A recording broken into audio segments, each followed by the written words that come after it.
kebanyakan muslim juga memiliki tradisi silaturahmi, masalah dan sebagainya. Kalau saya sendiri sebenarnya saya mengelola pondok pesantren itu kita ketika rapat dengan orang pengurus untuk kapan mulai meliburkan para santri, kebiasaan kita itu Ramadan tanggal 15 kita itu, jadi tengah bulan itu baru kita liburkan untuk libur Ramadan dan Syawal.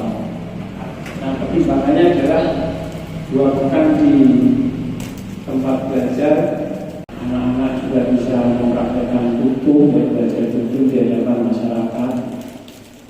Tetapi kemudian 2 pekan yang selanjutnya kita pulangkan dengan tujuan ketika mereka juga bisa begitu juga di kampung mereka, di masjid mereka, dan juga apabila ada yang akan beriktikaf termasuk asatidnya, para pengajarnya juga bisa berkonsentrasi, sehingga kira-kira kita mengambil kebijakan diliburkan setengah bulan.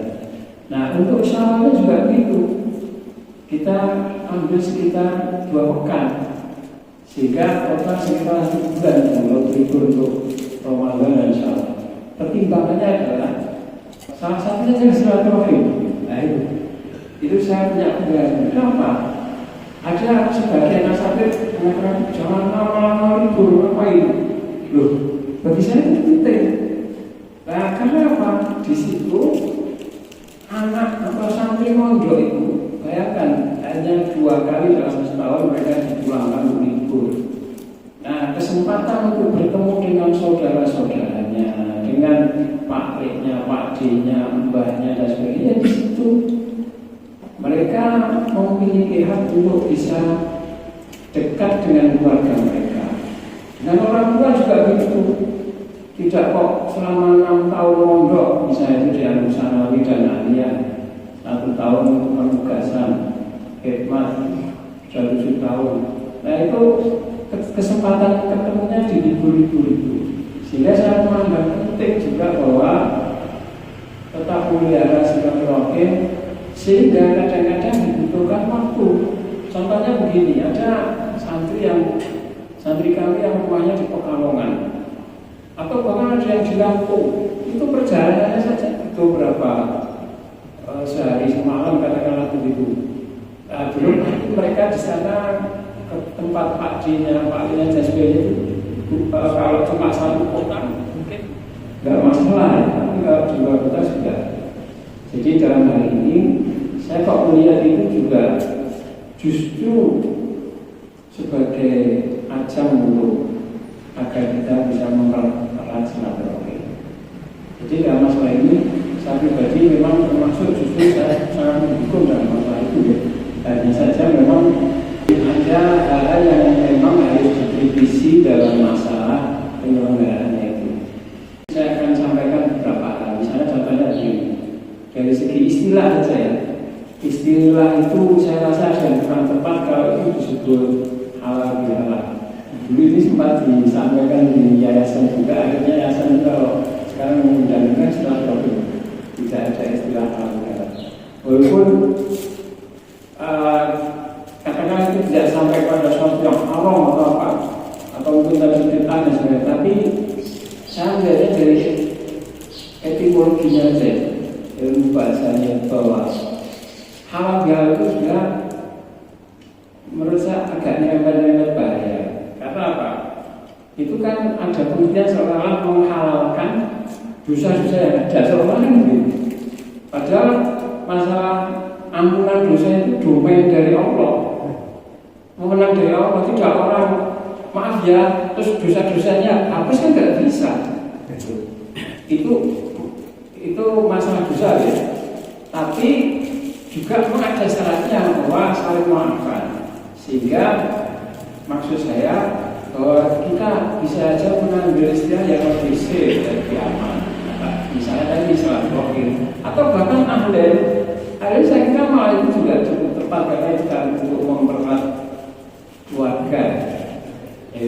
Daripada ambil istilah halal tadi yang bagi orang yang memahami bahasa itu sebenarnya agak aneh. Bahkan tadi seperti nyerempet-nyerempet bahaya karena tidak tepat.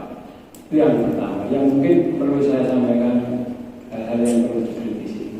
Kemudian yang kedua adalah masalah hubungan antara sesama remaja misalnya, anak-anak muda yang kemudian lain jenis tapi bukan mahram, akhirnya sama-sama jabat tangan dan sebagainya. Nah, mungkin dia juga yang perlu dikritisi.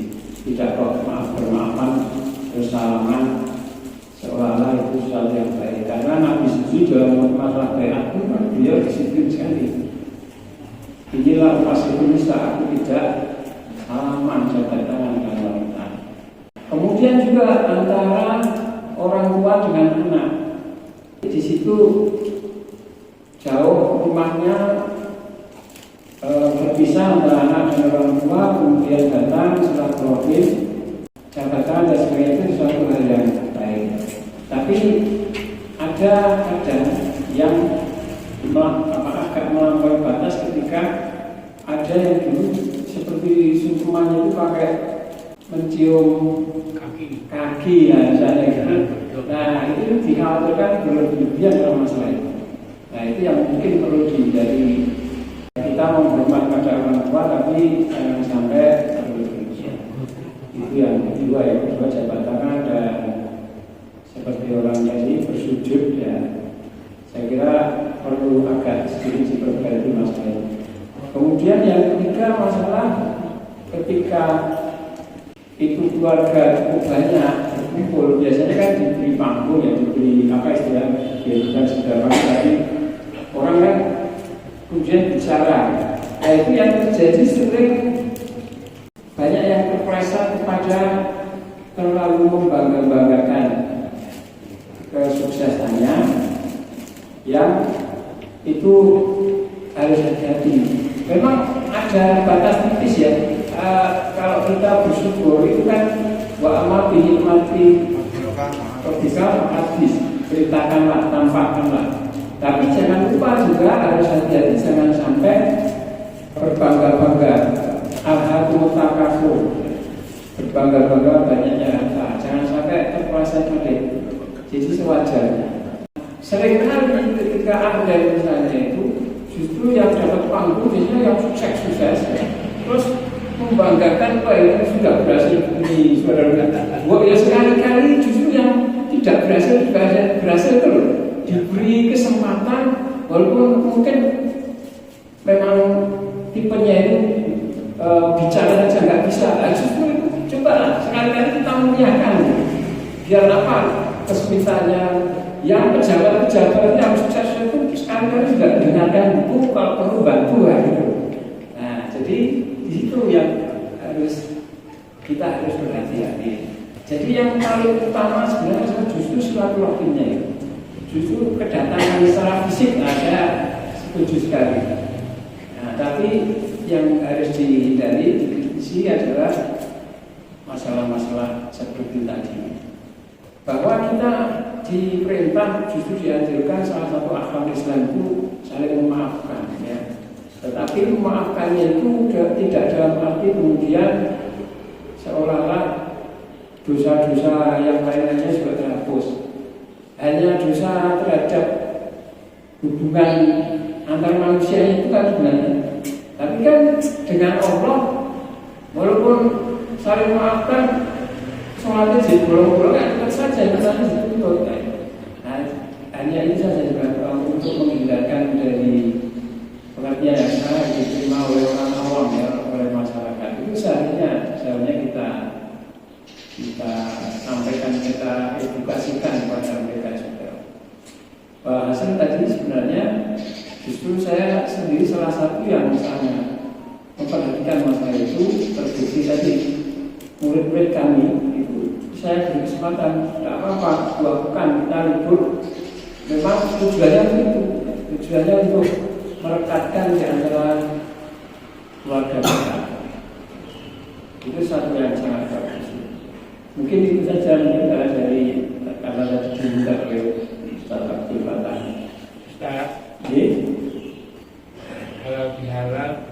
tempat untuk sombong.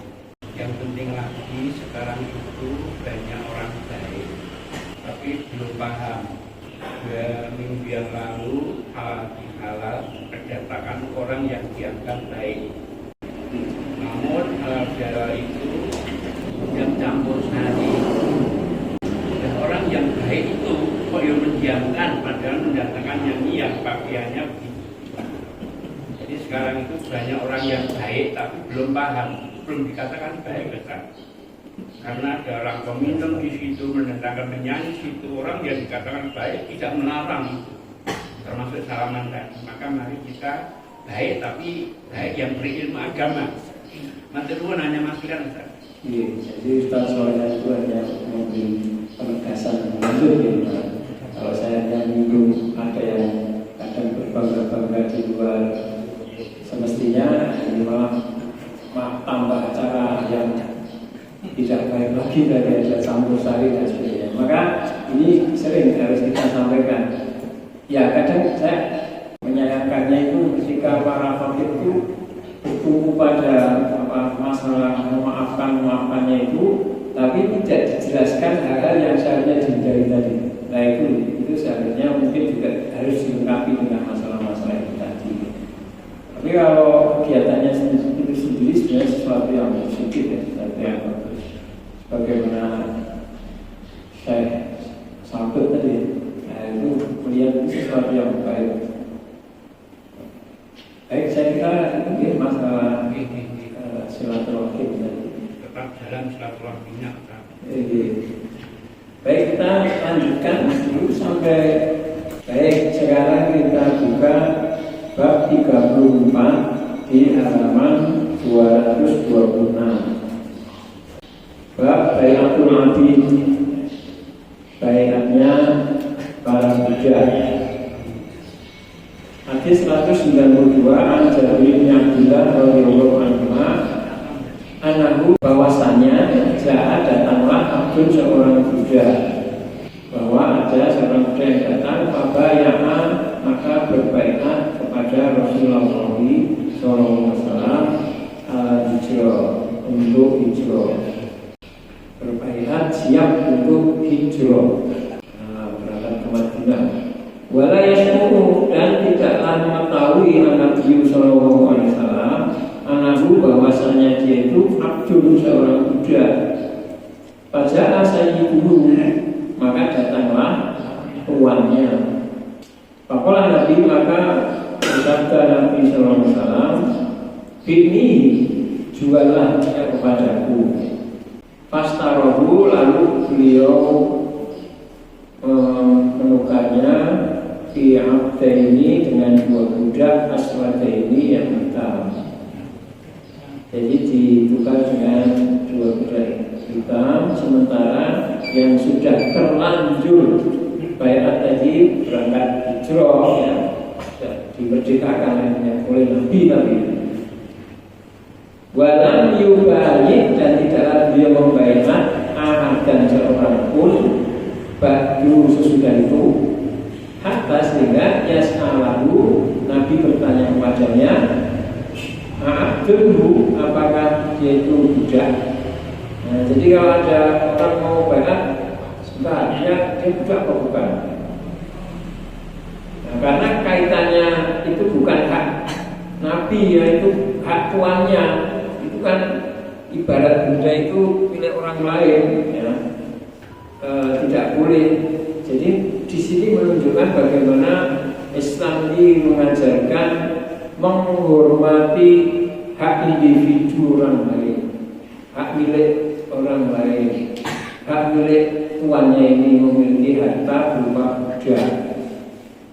Termasuk dalam perjanjian Hudaybiyah kan itu juga, beliau menghormati perjanjian itu sampai-sampai orang mau ke Madinah untuk memeluk Islam saja tidak diterima Nabi, dalam arti tidak diterima ke Madinahnya ya, ke Madinahnya karena terikat perjanjian. Ini juga ini perlu kita garis bawahi di sini adalah bagaimana Islam mengajarkan menghargai hak individu dia seorang penguasa, seorang pejabat yang memiliki wewenang kekuasaan. Ternyata justru kekuasaan itu salah satu amanahnya adalah memelihara hak-hak individu, hak-hak pribadi. Misalnya seseorang memiliki tanah, memiliki rumah, termasuk budak, tidak boleh diambil begitu saja dengan alasan seperti misalnya kepentingan negara misalnya, tanpa diberi kompensasi sesuai hak-haknya. Jadi tidak ada perampasan hak di situ. Bahkan ini sampai dalam hal yang cukup penting, yaitu masalah bai'ah untuk hijrah. Nah, akhirnya kemudian Nabi menukarnya dan sayyidnya tadi bersedia yang mau menerima 2 budak hitam, sedangkan yang sudah terlanjur di bai'ah tadi ya sudah akhirnya merdeka kemudian ikut hijrah. Tapi setelah itu dia teliti lagi yang budak apa bukan? Ya, berhati-hati, lebih berhati-hati. Nah, dalam bab ini mungkin ada yang akan ditanya. Status budak milik orang tuanya itu meskipun dalam persoalan akidah tetap haknya dipenuhi terlebih dahulu sebelum persoalan akidah itu kemudian dijalankan. Tapi ada solusinya, itu tadi solusinya ditawarkan untuk dia itu dimerdekakan, dimerdekakan itu. Ya, sebenarnya istilah yang tepat bukan walaupun itu dalam masalah akidah, tetapi kalau terbentur masalah hak-hak individu.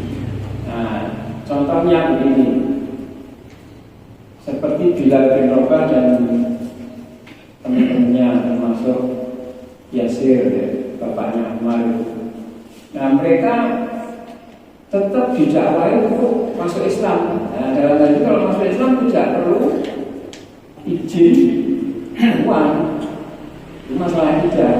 Kecuali kalau diancam kematian, nah itu boleh pura-pura ngapusi supaya tidak dibunuh, itu boleh. Tapi kan itu tetap masalah tidak tetap disampaikan. Masalahnya kalau sudah menyangkut hak individu, nah tidak bisa terus umat Islam menyerobot budak-budak itu. Selalu ada pemindahan hak yang digunakan yang halal. Contohnya kemudian Abu Bakar membelinya. Jadi istilahnya kalau itu terbentur masalah hak individu orang lain, walaupun orang lain itu kafir, nah itu jangan sampai melanggar hak individu. Ini Ustaz, hakikatnya kan bukan kesedarannya budak, jadi hak itu yang ditegakkan oleh Islam begitu. Sehingga kalau sekarang itu kembali pada hak, banyak sekali pelanggaran. Bahkan di Surabaya itu ada orang wanita yang punya tanah, kemudian sertifikatnya itu entah bagaimana caranya bisa lepas pada orang lain dan itu dijual belikan. Itu kan sangat-sangat malah jelek sekali. Jadi Islam mengajarkan bagaimana kita harus menghormati hak-hak pribadi orang lain yang pertama. Yang kedua, terhadap penguasa tetap juga harus menjaga, menghormati hak-hak pribadi manusia.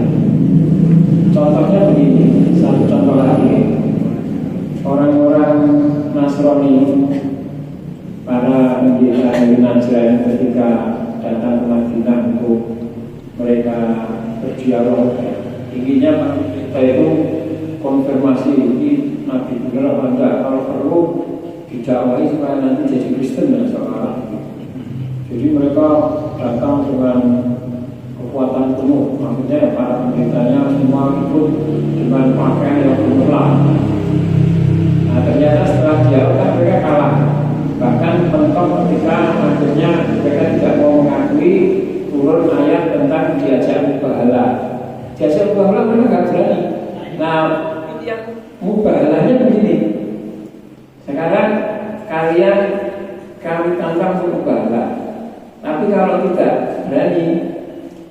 kalian harus menerima opsi dari kami. Opsi pertama adalah kalian tunduk terhadap umat Islam dengan membayar jizyah, tapi hak-hak kalian tetap dilindungi, termasuk tetap dalam keyakinan sebagai umat Kristiani dilindungi, tapi konsekuensinya bayar jizyah. Atau kalau tidak, ya berarti perang. Nah, akhirnya para pendeta ini memilih untuk tunduk kepada umat Islam dan tetap dalam keyakinan mereka. Jadi tidak masuk Islam, tapi tetap dengan kekristenannya, tapi membayar jizyah. Akhirnya kemudian diutus Abu Ubaidah bin Jarrah ya, untuk selalu datang ke Najran ngurusi jizyahnya itu juga. Nah, kalau sudah seperti itu, keamanannya dilindungi betul. Kalau ada musuh menyerbu Najran, muslimin harus mempertahankan mereka, membela mereka. Nah, itu jadi konsekuensinya harus dipenuhi juga. Tidak membayar jizyah tapi terus tidak dimusuhi, tidak begitu. Nah, jadi sebagai penguasa juga tetap harus memperhatikan hak individu orang lain meskipun itu orang kafir. Nah, baik, kita lanjutkan lagi bab 35. Timan kayaan cuma salah orang yang berbaikat, setelah itu dia meminta pengurangan bisa atau pelepasan bisa. Ikol itu ikatan, jadi pelepasan dari ikatan. Wal Madinah sedangkan Madinah itu kafir seperti uap pandai. Kalau orang pandai itu bekerja muncul uap panasnya. Hadis 193 An-Jabir bin Abdullah radhiyallahu anhu dari Jabir, anak bahwasanya Arabian, ada seorang Arabi, seorang Arab desa, Arab Badui, bayaan yang berbaiat kepada Rasulullah SAW ala Islam atas Islam, artinya berbaiat masuk Islam. Fa'asoh bahu wa'kun, maka menimpa dia wa'kun, penyakit. Kalau dalam hadis lain sebutkan demam, akhirnya kena demam. Pakola lalu orang itu berkata, akhirnya bayati, lepaskanlah aku ini dari bayatku. Pak Aba, maka Nabi juga Nabi menolak. Kemajahu kemudian datang lagi pada Nabi, jadi datang yang kedua kali. Pakola berkatalah yakini bayati, ya Nabi lepaskanlah aku dari bayatku ini. Pak Aba, lalu Nabi menolak. Pakola, maka dia keluar. Maksudnya di sini Arabi tadi ya, orang desa itu keluar. Nah cuma kata Foroje ini para hadis menerjemahkannya, kebanyakan menerjemahkan keluar dari bayatnya itu ya, bukan dari Islamnya. Banyak ahli hadis yang menjelaskan ini bayat untuk ikut hijrah ke Madinah, karena di sini nanti kan ada istilah Madinah ya di kalimat selanjutnya. Jadi pindah ke Madinah, jadi keluarnya itu akhirnya keluar dari Madinahnya, tidak jadi hijrah, bukan dari Islam. Karena kalau keluar dari Islam, misalnya dia bisa dihukum mati ya. Nah itu penjelasan para ahli hadis. Akhirnya dia keluar dari bayatnya untuk hijrah ke Madinah. Pakola, maka bersabda Rasulullah SAW, Al-Madinah itu, Madinah ini kafir seperti uap pandai, tanfi khobathah, menghilangkan yang jelek-jeleknya. Wayan so'mu tiwa, dan membersihkan yang baik-baik. Jadi seperti besi yang dibakar ya, pada besi itu dibakar, dipukul dan seterusnya, itu tujuannya adalah untuk membersihkan karat-karat supaya jadi mengkilap jadi bersih. Nah, Madinah juga berfungsi seperti itu. Wa fi riwayatin, dan di dalam riwayat yang lain, faqala Nabi orang Arab tadi berkata, bayi ini bayatlaku ala Islam, atas Islam. Bapa yang Nabi membaiknya ala Islam, atas Islam. Sumajara kemudian datang Oda besok harinya, besok hari makmuman dalam keadaan demam. Pakola maka Nabi maka dia berkata, akhirnya lepaskanlah aku. Pak maka Nabi enggak. Wala maka tatkala dia berpaling, dia pergi.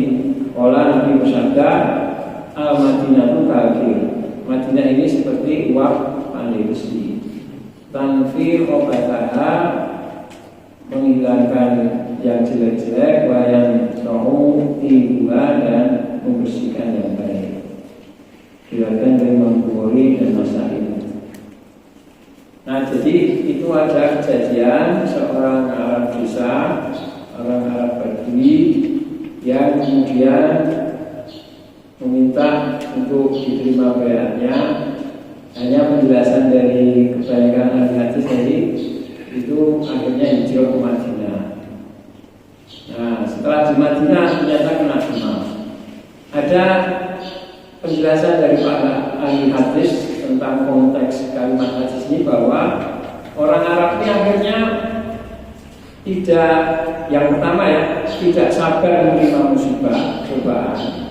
Kena sakit itu sudah sambatnya kepada keislamannya atau bayatnya itu yang pertama. Jadi tidak sabar.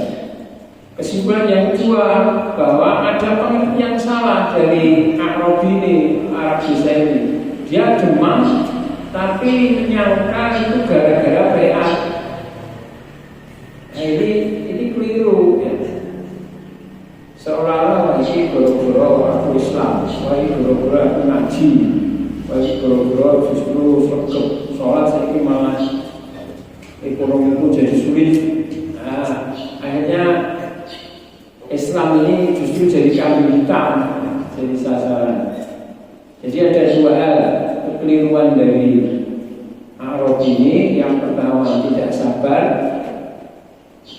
menghadapi ujian. Di Madinah kena sakit demam, langsung tidak sabar, langsung putus asa ya, istilahnya putus asa, kemudian seolah-olah ini gara-gara bayatnya tadi. Yang kedua, dia punya keyakinan bahwa akibat dari sakitnya itu adalah bayat tadi, itu juga keliru. Maka kata Nabi, Nabi tidak mau melepaskan bayat seperti itu. Coba kalau itu dilakukan, jadi presiden ya, yang lainnya juga mudah-mudah orang begitu. Tokoh bayat berarti jelas, kami nggak jadi. Tokoh bayat itu nggak jadi ya. Akhirnya kan agama yang tulanan. Nah, maka beliau tegas tidak mau. Soal dia akhirnya keluar dari Madinah ya itu dia sendiri yang belum. Tapi itu sesuatu yang keliru. Nah, ini kalau jalan tadi para ulama menjelaskan itu akhirnya dia keluar dari Madinah kembali ke kampungnya, bukan keluar dari Islamnya. Karena kalau keluar dari Islamnya itu ceritanya tentu akan lain. Nah, maka juga kita menjalani Islam itu kan sebagaimana dalam surat Al-Ahzab ya. Ahasiban nasu ayutraku ayakulu amanah wahu ayatanu. Apakah orang-orang yang mengaku sebagai kami orang yang beriman itu dilepaskan saja tidak diuji? Artinya orang beriman itu pasti akan diuji oleh Allah Subhanahu wa Ta'ala, termasuk dalam masalah ekonomi, dalam masalah pekerjaan, dalam masalah rumah tangga. Kadang gini ya, coba bapak-bapak amati nanti ya.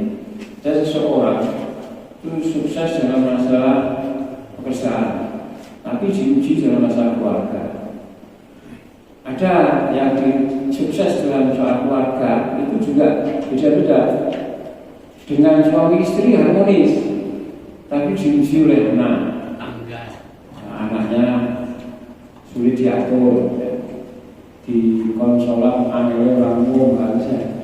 Tapi ada juga anak-anaknya itu soleh-solehah, mudah diatur, rukun, malah istrinya yang sering masalah rewel ya. Rewel kalau masalah biasa tidak apa, rewel dalam soal keimanan, sholatnya semalas-malasan atau mungkin khusyuk ya. Atau mungkin mengabaikan perintah suami, lebih pemilu dengan orang lain daripada suami ya misalnya.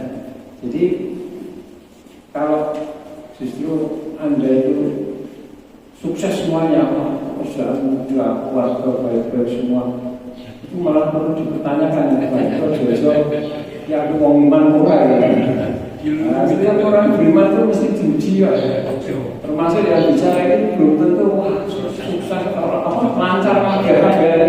Wah, itu juga ada saat-saat berdoa pada Allah, ya Allah ini masalah saya kok begini. Yang orang pasti mestinya harus itu aja. Nah, sampai pada Allah, laporkan pada Allah. Nah ini juga ujian ini dia tidak sabar. Baik, kita lanjutkan. Jadi bab ini juga hanya satu hadis ini. Kemudian bab 36 Fima bayaan imam, orang yang berbayat kepada seorang imam. Anas bin Malik, dari Anas bin Malik radhiyallahu anhu, kharajan Nabiyu, keluarlah Nabi sallallahu alaihi wasallam fi rodatin baridatin, di pagi yang dingin. Wal muhajirun wal ansar, dan orang-orang muhajirin dan ansar yafiruna kontak, sedang menggali arit. Nah ini berarti pas perang kontak.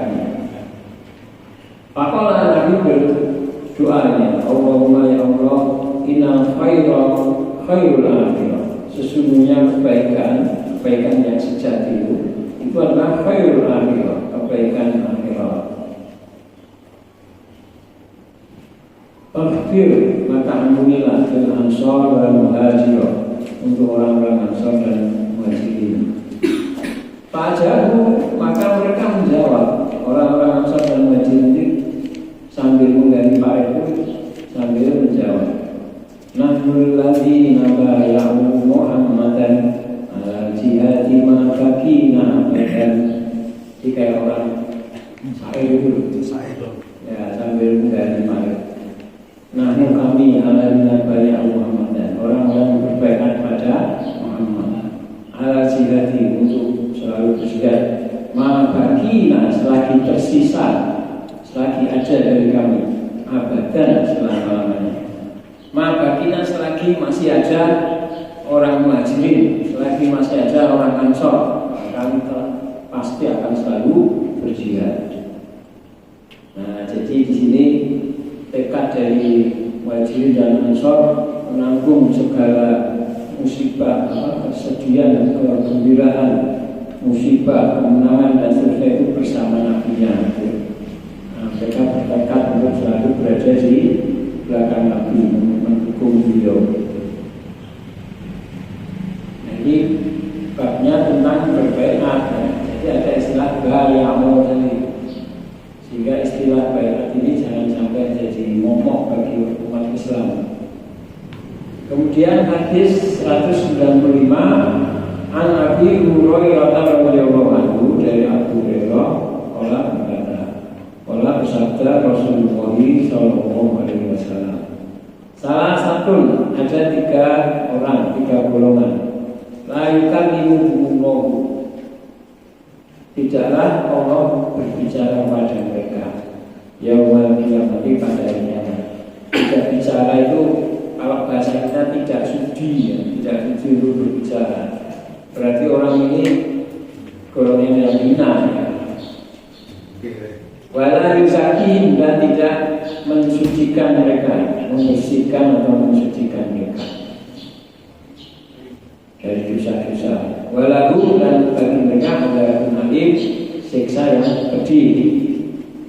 Alim pedih pakai alim. Kalau pakai alim artinya jadi alim maha mengetahui atau pintar tadi. Nah, golongan yang pertama adalah rojulun, seseorang al-afad limahin, di atas kelebihan air. Maksudnya dia punya air yang melimpah, punya sumur. Bitoriki, di jalan, punya sumur yang di situ dekat dengan jalan umum. Kalau zaman dulu kan di padang pasir ada sumur sangat berharga.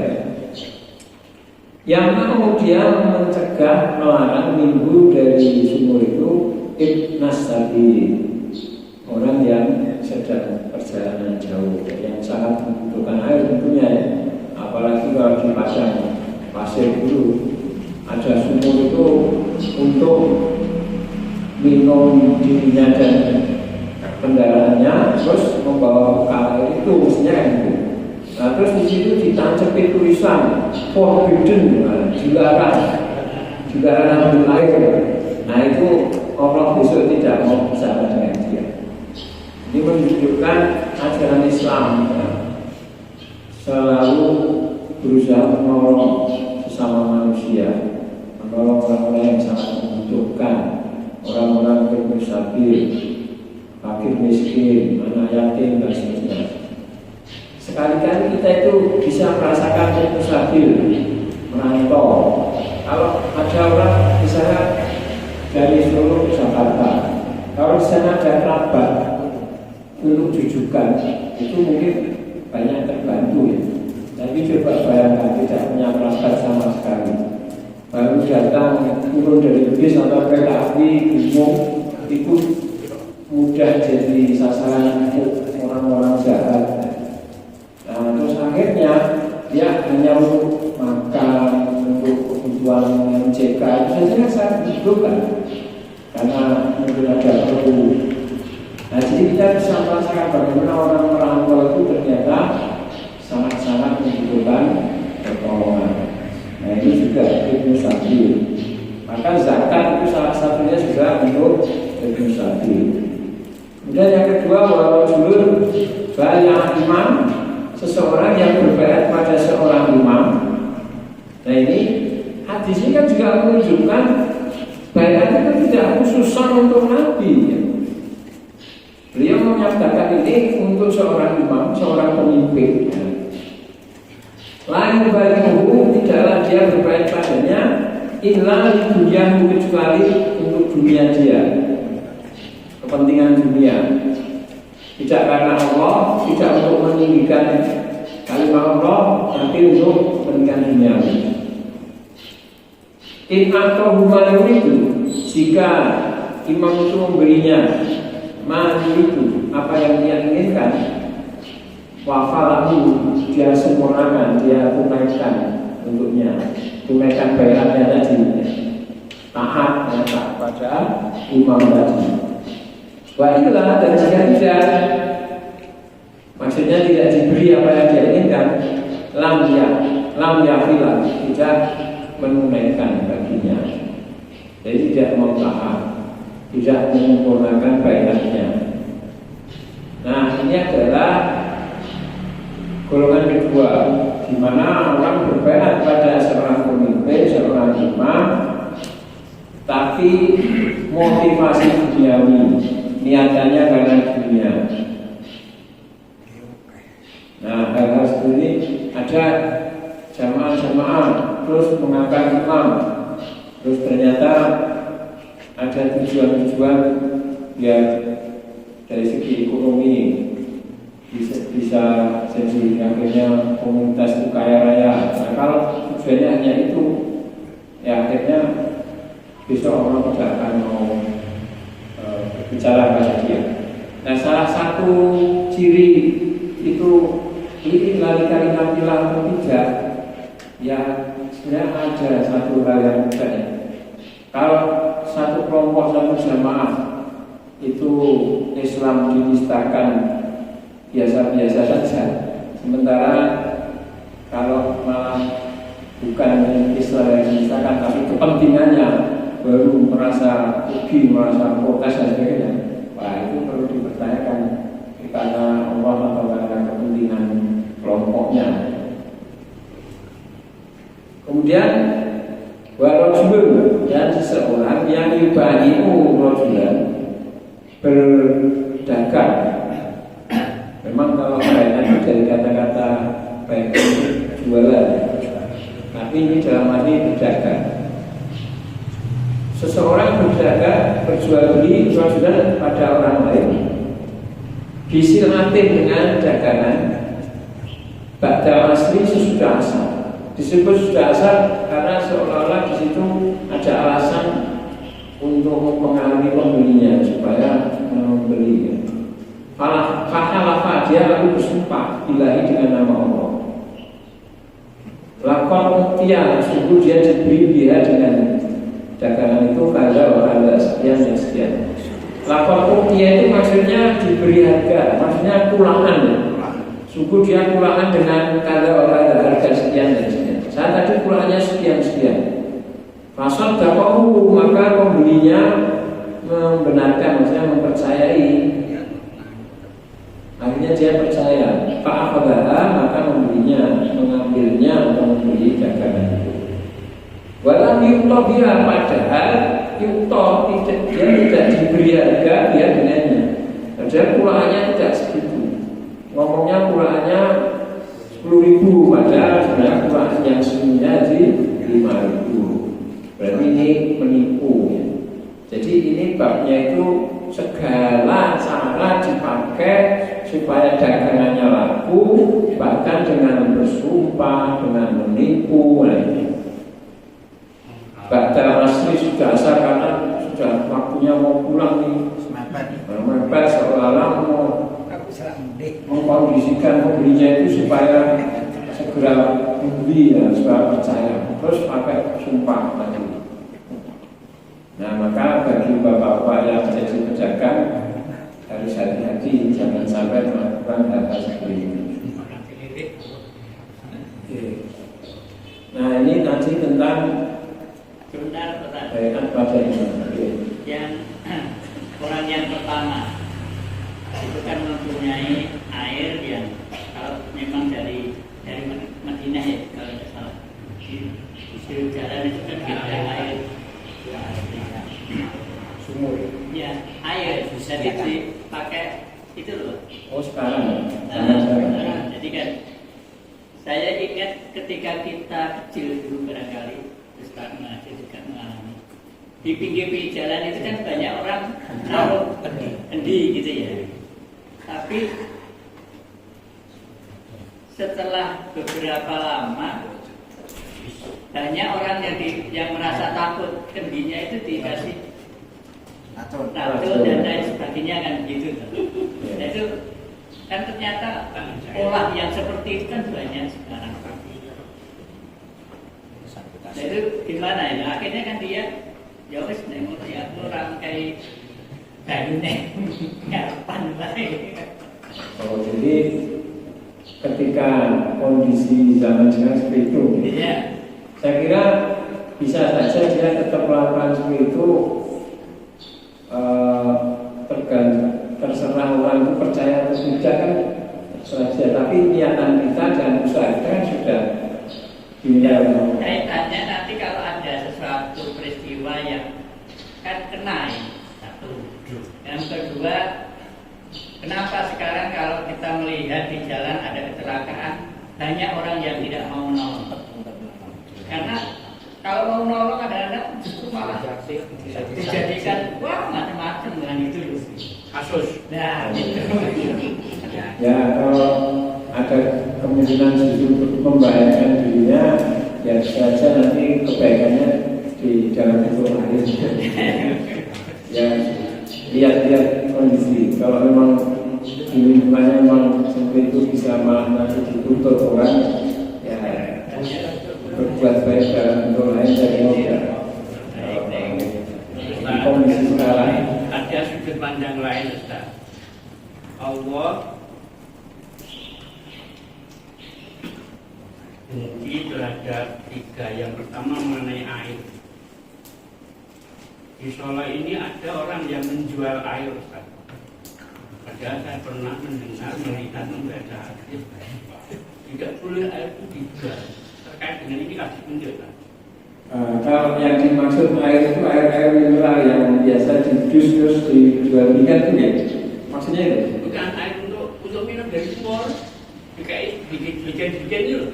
Dijual di Kalau airnya itu tinggal ngambil, itu sebenarnya nggak boleh dijual.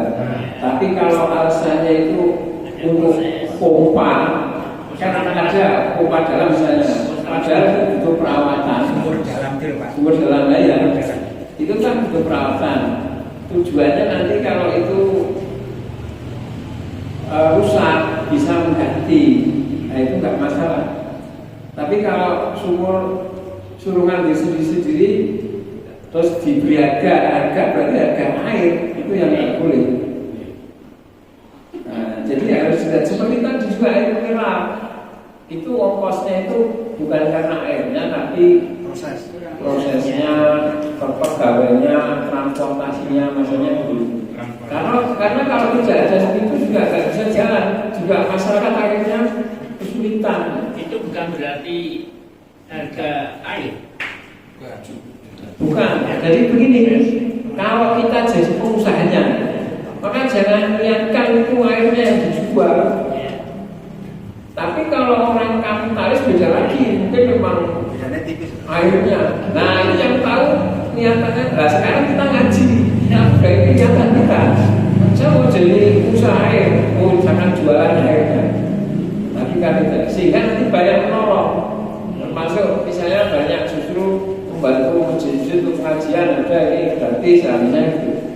Jadi semangatnya itu semangat yang lain antara orang yang tahu ilmu dengan tidak.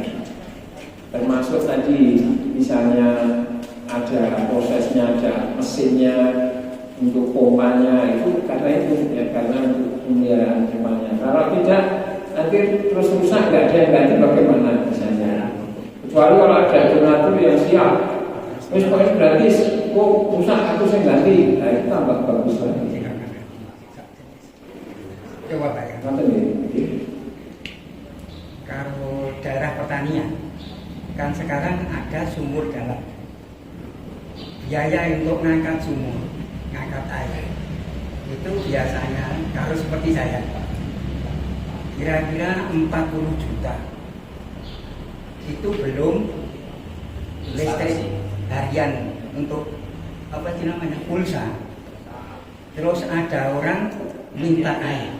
Kalau tidak ada air kan nggak bisa apa itu nggarap pertanian itu. Terus dia itu memberi uang. Ada yang ditarif, ada yang tidak. Kalau bagi saya, kowe ngekei karo murah karo. Akhirnya dia malah yos kowe iki ra dadi. Tetep aku ngekei. Ra ditanggap. Kalau itu gimana? Saya kira nggak masalah. Jadi yang penting adalah paradigma kita itu memang tidak menjual air, tapi justru untuk memelihara agar semua dapat air kita membuat sistem ini. Sistem ini ada mesin, ada distribusi dan sebagainya, ada pipa. Nah, jadi diniatkan dari situ. Jadi sekarang kita coba cek gini cara pandangnya. Sebagai orang yang punya inisiatif mengadakan itu sistem pompa air, itu harusnya punya niatan begitu, bukan karena jual air. Itu kalau sebagai seorang yang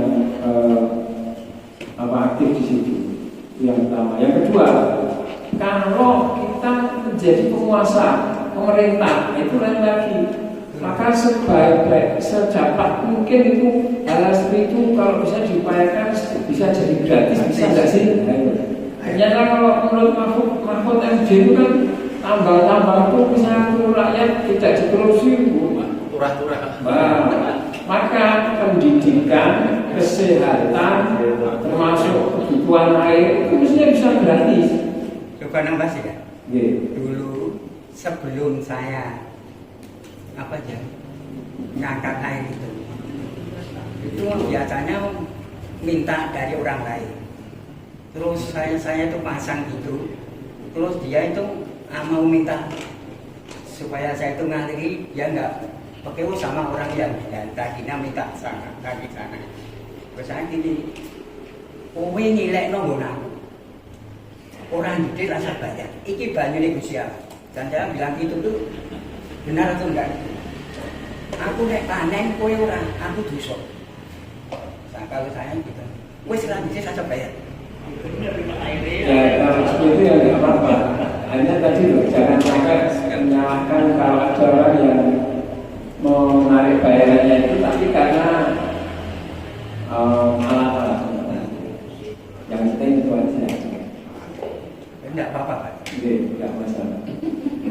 Dilanjut, Pak. Apa ini? Dilanjut di tarif. Kita lanjutkan. Bapak ini terakhir. Ya, ini malam ini bisa selesai. Bab 37 al-afiyah wa fitnah, tentang keamanan dan fitnah. Bab 37 sebentar ya. Istilah fitnah itu kadang-kadang sudah terlanjur dipahami oleh kebanyakan masyarakat Indonesia itu secara pribadi memfitnah orang lain dengan sesuatu yang tidak benar, merugikan nama baik pribadinya, selalu itu ya fitnah itu. Tapi fitnah dalam kitab-kitab fikih yang sering dijadikan judul bab itu, fitnah itu sebenarnya ujian untuk umat Islam mayoritas ya, untuk kebanyakan umat Islam, terutama masalah perpecahan. Nah, itu fitnah biasanya mengacu pada perpecahan atau perang, pemberontakan dan sebagainya. Itu fitnah. Jadi tidak masalah pribadi. Walaupun secara khusus kadang-kadang ada masalah pribadi, tapi malah kebanyakan justru masalah-masalah perpecahan di antara umat Islam. Kalau bahasa Jawa itu gampangnya gegeran. Wal fitnah itu gegeran kalau bahasa Jawa. Hadis 196 an Abdullah bin Amr bin As radhiyallahu anhu qala, "Kunna adalah kami maaf bersama Rasulullah sallallahu alaihi wasallam di safarin, dalam safar bepergian. Panazalna, maka kami singgah manzilan dari satu tempat. Pamina, maka dari kami man yusliku khiba'ahu, ada yang memperbaiki tendanya, memasang tenda untuk istirahat di situ. Wamina man yang tadu, dan dari kami ada yang lomba memanah, latihan memanah. Wamina, dan dari kami man huwa, ada orang yang jatuh di jasrofin, di tempat gembalaan. Jadi kota atau kudanya itu dikirim di satu tempat untuk makan di sana. Jika ada safar jauh. Jadi ketika itu nada menyeru nanti Rasulullah, penyeru Rasulullah SAW, akhirnya itu untuk dikumpulkan ya, as-sholat jami'ah, sholat jamaah, ayo sholat jamaah. Pas tamakna, lalu kami berkumpul ila Rasulullah, pada Rasulullah SAW. Faqala, Nabi bersabda, innahu lam yakun nabiyyun, sesungguhnya lam yakun, tidak ada nabiyyun, seorang nabi pun qabli, sebelumku, ila kecuali karena haqqan alaihi, kecuali adalah haqqan. Hak di sini maksudnya berkewajiban ya. Kecuali berkewajiban alaihi, atasnya, ayatullah, untuk menunjukkan, memberi petunjuk umatku kepada umatnya ala khairin, atas kebaikan, ma ya'lamuhu lahu, apa yang dia mengetahuinya lahu bagi mereka. Nah, jadi kewajiban setiap nabi itu memberi petunjuk kebaikan, wa yudhiruhum, dan memberi peringatan pada mereka, syarra, pada keburukan, ma ya'lamuhu, apa yang dia ketahui lahu untuk mereka. Wa inna ummatakum, dan sesungguhnya umat kalian hari ini, ummatakum hari ini maksudnya umat Islam ini di zaman Nabi hingga kiamat nanti itu ju'ilah, dijadikan afiyatuha, keamanannya, fi awaliha, pada awalnya. Nah, pada awalnya itu aman-aman saja. Tentunya setelah melalui ujian-ujian menghadapi orang-orang kafir musyrik, tapi kan akhirnya suatu saat nanti umat Islam menguasai Jazirah Arab, bahkan sampai Syam, sampai Irak kan. Nah, itu kondisi aman, afiyatullah itu tadi. Wa sayusibu, dan akan menimpa akhirah, akhir masa, akhir zaman dari umat ini, bala ujian, wa umurun, dan perkara-perkara tungkiunaha, yang kalian mengingkarinya, perkara-perkara aneh, ganjil, yang tidak sesuai dengan agama, muncul nabi-nabi palsu, muncul kesesatan, muncul orang liberal, LGBT, itu umurun tungkiru naha. Watajiu, dan akan datang fitnah, ujian. Fayurakiku ba'duha ba'dun, maka akan, kalau di sini disemakan, menepiskan sebagian atas bagian yang lain. Kalau kita lihat dari kamus itu, rokokoi yurakiku itu bisa berarti melapisi, mendindingi dirinya, menghindar. Nah, jadi saling akhirnya menghindar satu dengan yang lain, mengamankan dirinya. Jadi karena ada fitnah-fitnah itu, akhirnya mengamankan dirinya masing-masing, melapisi dirinya masing-masing, menepiskan atas bahaya satu dan yang lain antar sesama umat Islam. Watajiul fitnah, lalu datang lagi fitnah. Fayakul mukmin, maka akan berkata orang mukmin, hadhihi muhlikati, ini adalah kebinasaanku, kehancuranku. Tapi ini bukan dalam arti putus asa ya. Maksudnya ini ada masa-masa di mana mukmin di bawah. Sumatan kasibu, kemudian dibuka, dihilangkan. Jadi fitnah itu lalu hilang. Watajibu fitnah, lalu datang lagi fitnah. Nah, jadi timbul tenggelam ya. Kadang di bawah, kadang di atas, itu terus. Fayaqul mukmin, maka berkata orang mukmin, hadihi, ini fitnah. Faman ahabba, maka barang siapa yang suka an yuzahzaha, supaya dijauhkan anin nari, dari api neraka, wa yudkhalal jannah, dimasukkan ke dalam jannah, fal ta'tihi maniyatuhu, maka hendaklah dia mendatangkan dalam kematiannya itu, wa huwa yu'minu billahi wal yawmil akhir, dalam keadaan dia itu beriman pada Allah dan hari akhir. Jadi menghadapi fitnah-fitnah itu, seorang mukmin selalu menasihatkan, kalau ingin dijauhkan dari neraka, dimasukkan dalam jannah, hendaklah matinya itu dalam keadaan yu'minu billahi wal yawmil akhir. Jangan sampai murtad, jangan sampai keluar dari Islam. Nah, jadi selalu pegang Islam itu sampai akhir hayat, walaupun fitnahnya macam-macam. Wal ya'ti lan nasi alladhi yuhibbu ayyuta ilaihi, dan hendaklah mendatangi kepada manusia yang dia suka ayyuta ilaihi, itu didatangi. Nah ini nas di sini kepada manusia. Manusia ini kan orang banyak. Itu ahli hadis para ulama berbeda pendapat. Seperti Imam Qurtubi itu dalam syarah itu disebutkan nas itu yang dimaksud adalah para pemimpin umarok. Maka adalah dia datangi para umarok yang bisa didatangi, maksudnya di situ untuk kebaikan, maksudnya ya, bukan untuk menjilat dan sebagainya. Tapi jumhur ahli hadis mengartikan ini bukan umarok, tapi ya manusia muslimin yang lain. Nah, kalau muslimin yang lain yang dimaksud adalah di sini bermuamalah dengan muslimin yang lain dengan baik, yang bisa dilengkapkan dengan silaturahim, kata sini babnya silaturahim.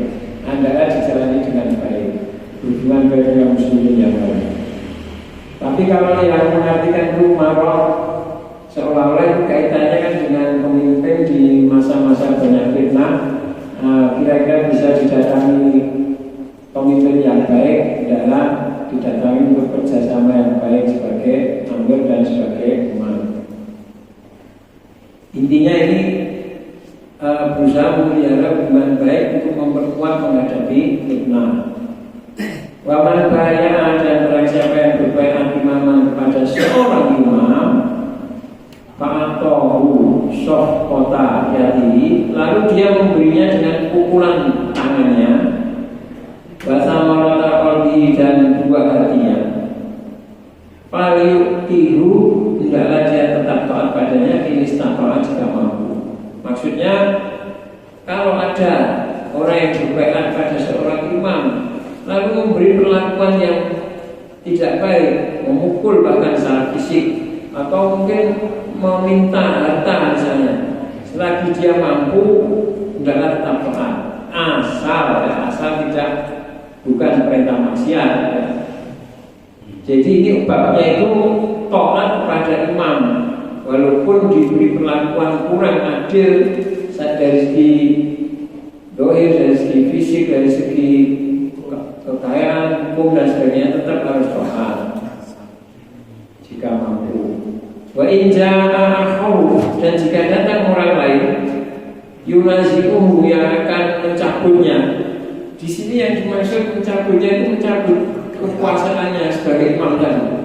Ada orang lain kemudian mau mencabut, melepas keimamannya tadi, sehingga dia ingin menggantikan kedudukannya sebagai imam tadi. Fadribu, maka pukullah mukul tahor, tempuk orang lain tersebut, orang yang kedua tadi. Nah, kalau kaitannya dengan imam seluruh umat Islam, begitu. Ada orang yang berusaha menggeser kekuasaannya, harus dibela imamnya. Pada waktu minggu, lalu ini kan kata-katanya sampai sini ya, ini tanda petik. Ini ucapan dari Nabi yang disampaikan oleh Abdullah bin Amr bin As. Pada waktu maka aku mendekat minggu kepadanya. Aku ini siapa pada siapa? Aku ini rawi sebelum Abdullah bin Amr. Terus kepada aku mendekat minggu kepadanya pada Abdullah bin Amr bin As. Nah, rawi sebelumnya itu saya lihat di hadis lain itu namanya Abdurrahman bin Abdul Ka'bah namanya itu. Lalu Abdurrahman tanya pada mendekat pada Abdullah bin Amr. Pakul lahu berkata padanya. Maka Abdullah bin Amr menjawab. Sekolah berkata ruminya, kata maka Abdullah bin Amr dia saatan sesaat. Kemakola lalu dia berkata, atiku isya'atillah, taatilah dalam perkara taat pada Allah, waksihi dan maksiat-maksiatnya hindarilah, tidak taati, jangan taati di maksiatillah dalam maksiat kepada Allah. Ya akhirnya Abdullah bin Amr menganjurkan ya sudah sekarang taati saja yang dia perintahkan itu, tidak melanggar kemaksiatan pada Allah.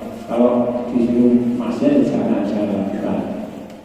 Jadi sebenarnya banyak penjelasannya, tapi ini pada waktu kita lanjutkan ya.